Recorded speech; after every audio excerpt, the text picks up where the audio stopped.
반갑습니다, 여러분. 새로운 좀 기대감이 생기는 월요일인데요. 이번 주부터는 사실 많은 투자자분들께서 조금 어려워할 것 같습니다. 시장이 경기 침체로 인해서 엄청나게 폭락을 했던 게 불과 딱 일주일 전이니까요.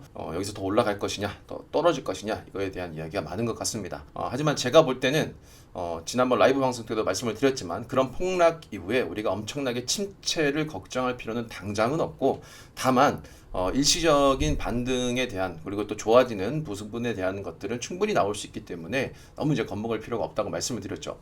특히나 지금 최근 미국에서 인플레가 위험이 여전하기 때문에 금리 인하에 대해서 신중해야 된다, 이런 얘기가 나오고 있습니다. 그러니까 오히려 금리 인하를 좀 안 하는 게 지금 입장에서는 침체가 아니다라는 부분을 좀 부정할 수가 있는 내용이겠죠. 그래서 지금은 무조건 금리 인하가 좋다 이렇게 말할 수는 없을 것 같습니다. 빅컷에 대한 기대감도 좀 많이 사라졌고, 연준의 어떤 의견들도 계속 좀 나눠지고 있죠. 그래서 이번 주에는 증시에 대한 주요 일정이 소비자 인플레 기대치, 그리고 생산자 물가지수, 소비자 물가지수, 소매 판매, 그리고 미국 국민들의 소비에 대한 심리지수, 이런 것들이 나옵니다. 그러니까 미국의 소매와 관련된 내용들이 나오기 때문에 이 지표들도 정말 중요할 것 같습니다.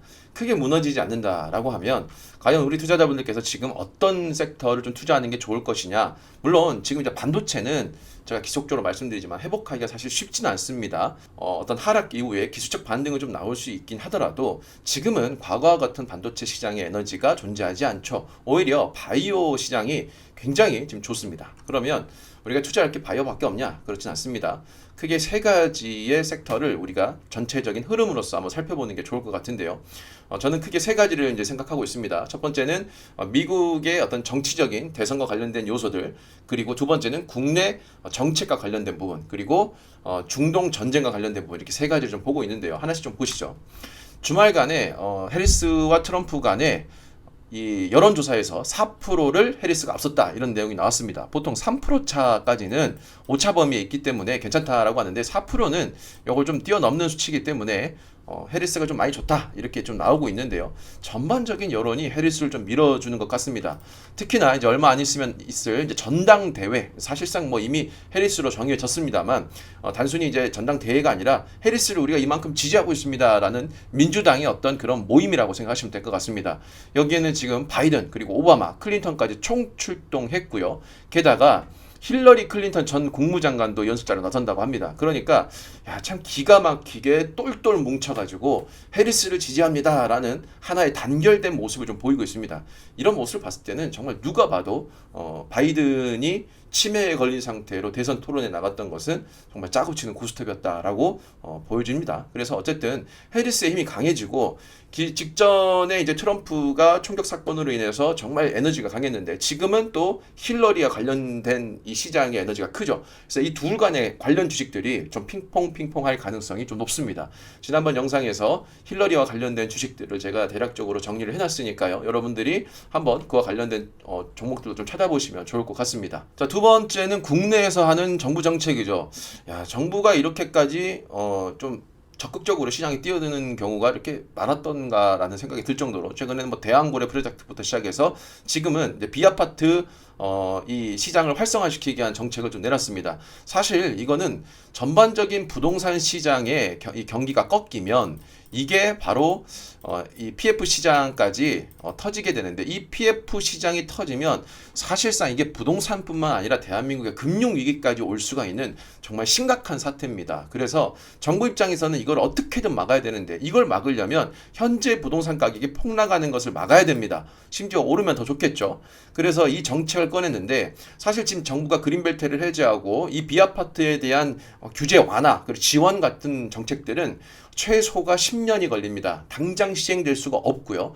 실제로 이것들이 시장에 아무리 리액션이 빠르게 나온다 하더라도 정말 실물 경기에는 큰 영향은 없습니다. 다만 이런 정부의 정책들이 심리적인 요인으로 작용해서 시장의 매수세를 좀 더 끌어올릴 수가 있고, 좀 위축되어 있던 부동산 경기를 좀 더 끌어올릴 수 있는 그런 효과는 얼마든지 줄 수 있습니다. 그래서 이와 관련된 주식들은 우상향할 수가 없기 때문에 여러분들이 좀 단기적으로 보되, 어쨌든 지금 현재 정부가 이끄는 어떤 주식시장의 흐름이 상당히 강하게 좀 움직이잖아요. 왜냐하면 반도체 시장은 좀 어렵고 갈 곳 없는 돈들이 어디론가 가야 되는데, 정부가 이렇게 강력한 정책을 해줘? 그러면 그 그와 관련된 주식들이 움직일 수밖에 없는 현상이 만들어져 있는 거죠. 자, 일단 지금 정부 정책을 보면 크게 두 가지입니다. 그린벨트를 해제해주고 그 그린벨트를 해제하는 곳에 신규 주택, 그러니까 비아파트에 대한 부분에 개발을 하겠다. 이렇게 크게 두 가지를 볼 수 있습니다. 그래서 주식시장에서는 이 그린벨트를 해제하는데 누가 이득을 보느냐? 가장 이제 수도권의 근방에 있는 요 진한 파란색 여기.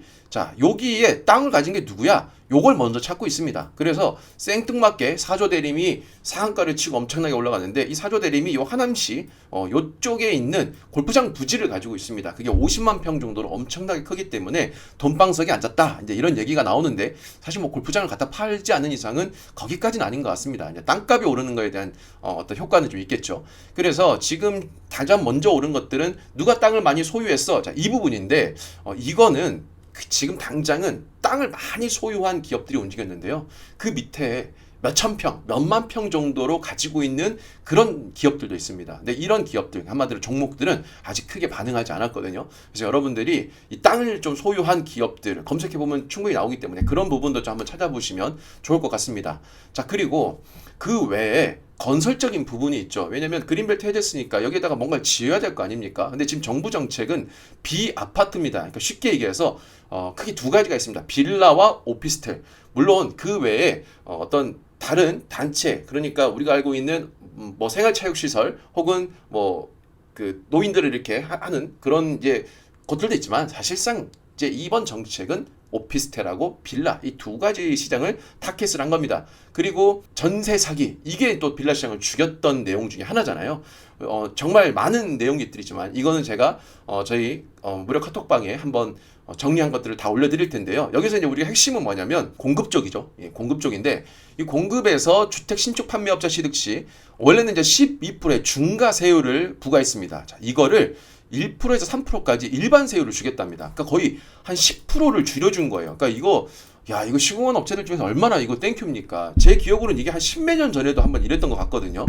자, 게다가 물론 많은 이제 혜택이 있습니다만 무제한으로 주택을 매입해 줍니다. 이게 뭐냐면 공공 신축을 미리 정부가 매입을 해줍니다.